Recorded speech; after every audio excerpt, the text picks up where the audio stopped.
लाखों लोग fourth grade का सपना लेकर तैयारी कर रहे हैं, पर कहीं न कहीं आखिरी मोड़ में आकर हार जाते हैं।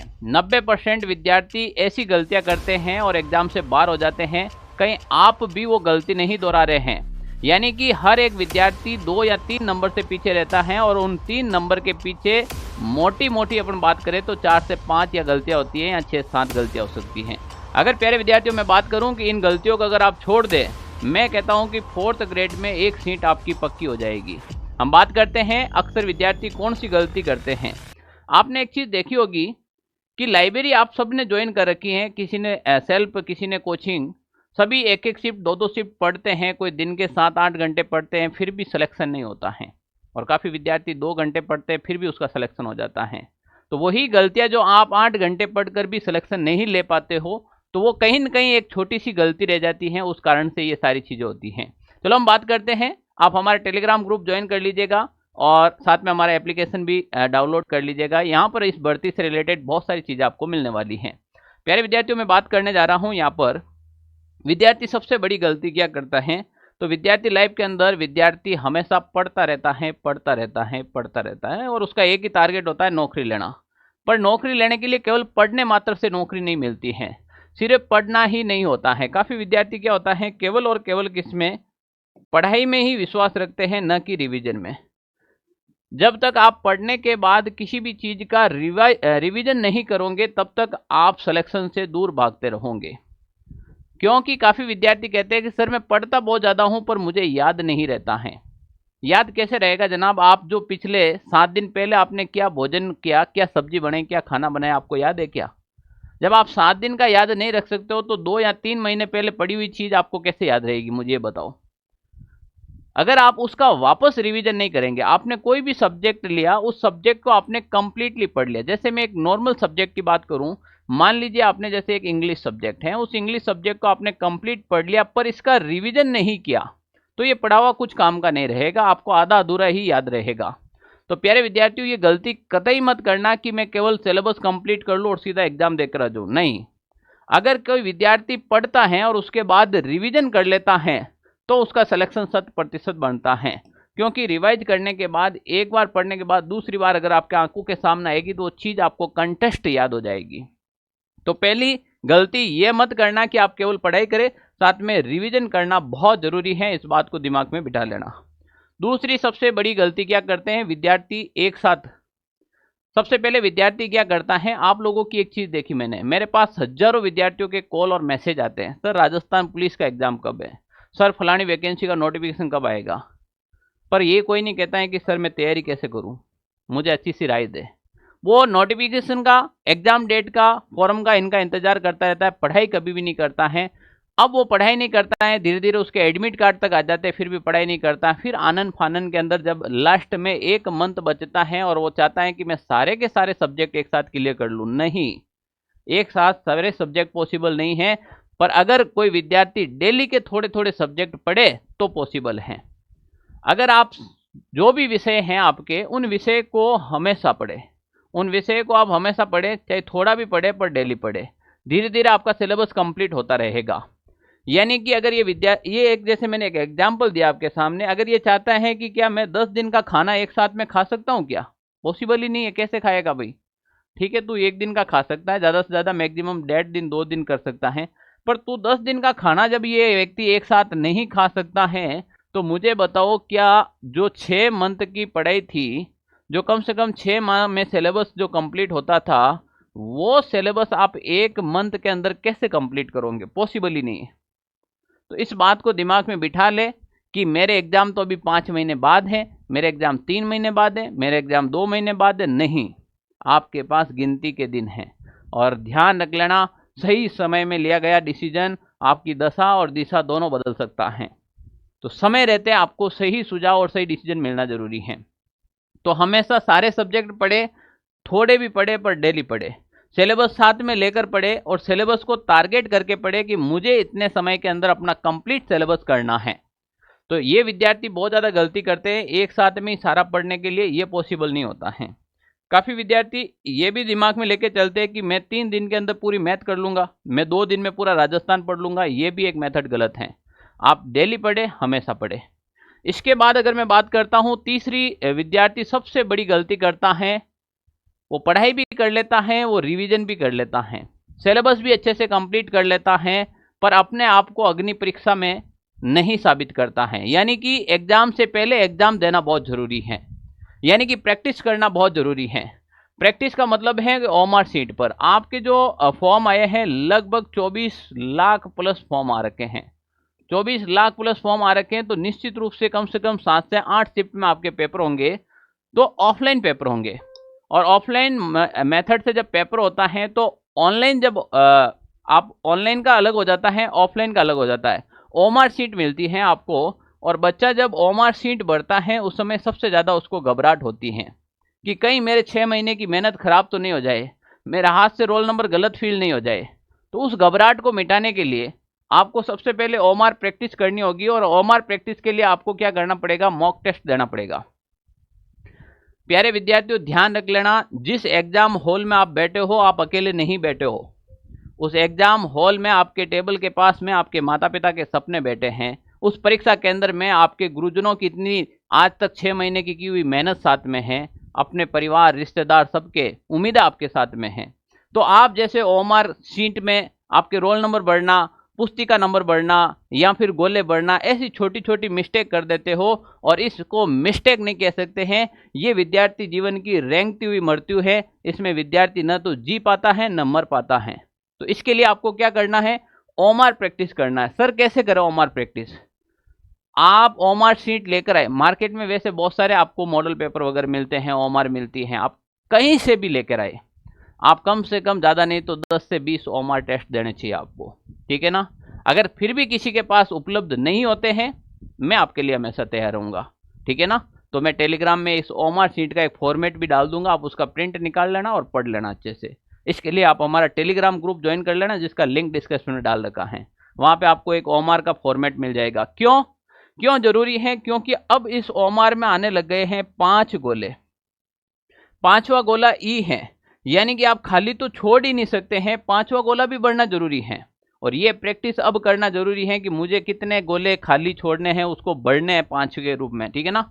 तो यहाँ पर भी आपको ध्यान रखना है। इसके बाद अगर मैं बात करूं, सबसे ज़्यादा विद्यार्थी जीवन की एक ही चीज़ है, ये अभी वर्तमान के अंदर जब से कोरोना आया है, कोरोना के बारे में कोरोना के जब बाद में ऑनलाइन पढ़ाई बहुत ज़्यादा चरम सीमा पर गई थी। यानी कि इतने सारे टीचर्स मिलेंगे आपको यूट्यूब पर, हालांकि सारे टीचर अच्छे पढ़ाते हैं, पर विद्यार्थी क्या करता है कि किसी एक टीचर को फॉलो नहीं करता है। आप हमेशा ध्यान रखें, कोई भी यूट्यूब से आप अगर चाहते हैं कि मैं यूट्यूब से कंप्लीट कोर्स कर लूं, कोई चाहता है कि मैं यूट्यूब से कंप्लीट कोर्स कर लूं, पॉसिबल नहीं है। मुझे ये बताओ, कोई भी टीचर आपको फ्री में क्यों पढ़ाएगा? सोचने का विषय है। मैं मेरी बात कर लूं, कोई भी टीचर आपको यूट्यूब पर फ्री क्यों पढ़ाएगा? क्या कल तुम नौकरी लगने के बाद फ्री में आप जॉब करोगे क्या? और जब आप फ्री में जॉब कर रहे हो तो सरकार अभी भी आपको लेने को तैयार है, आपको एग्जाम देने की जरूरत भी नहीं है। ये सोचने का विषय है। यानी कि आपको अगर नौकरी चाहिए तो आप किसी भी अच्छी कोचिंग को ज्वाइन कीजिए, किसी अच्छे यूट्यूबर्स को ज्वाइन कीजिए, और कोई एक एप्लीकेशन ज्वाइन कीजिए और एक अच्छी सी गाइड लीजिए, उसके बाद आप पढ़ाई कीजिएगा। आप क्या करते हैं, आपने एक टॉपिक किसी यूट्यूब से अच्छे कोई टीचर पढ़ा रहा है, एक टॉपिक पढ़ाया, आपने वहां से पढ़ लिया, दूसरा टॉपिक कहीं से पढ़ लिया, तीसरा टॉपिक कहीं से पढ़ लिया, आपने इधर उधर करके पढ़ तो लिया, आप रिवीजन नहीं कर पाओगे। मैं अभी भी कह रहा हूं, आप रिवीजन नहीं कर पाओगे। और मैंने फर्स्ट मिस्टेक यही बताई थी कि जो रिवीजन नहीं करेगा वो पीछे रह जाएगा।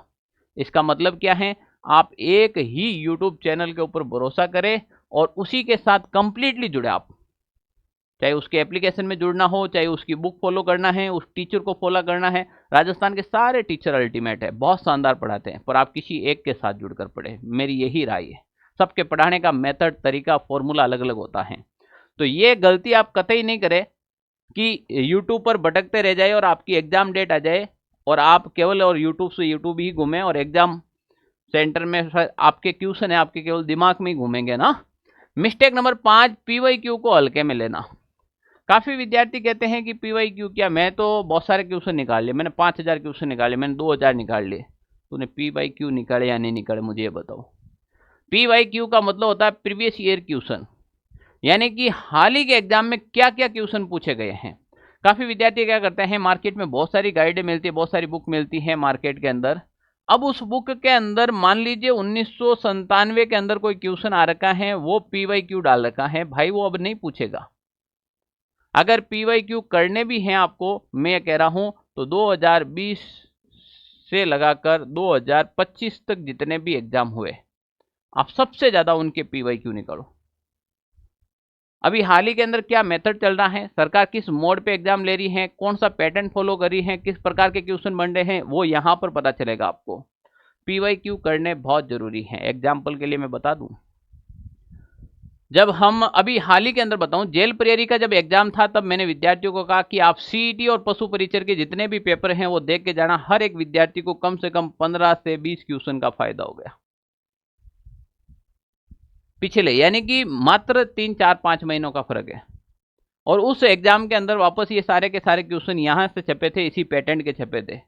तो प्यारे विद्यार्थियों, PYQ को कभी भी हल्के में नहीं ले, इस बात को विशेष रूप से ध्यान रखें। आप कहेंगे सर PYQ कहां से करें, मार्केट में बहुत सारी ऐसी बुक मिलती हैं जिसमें PYQ क्वेश्चन होते हैं।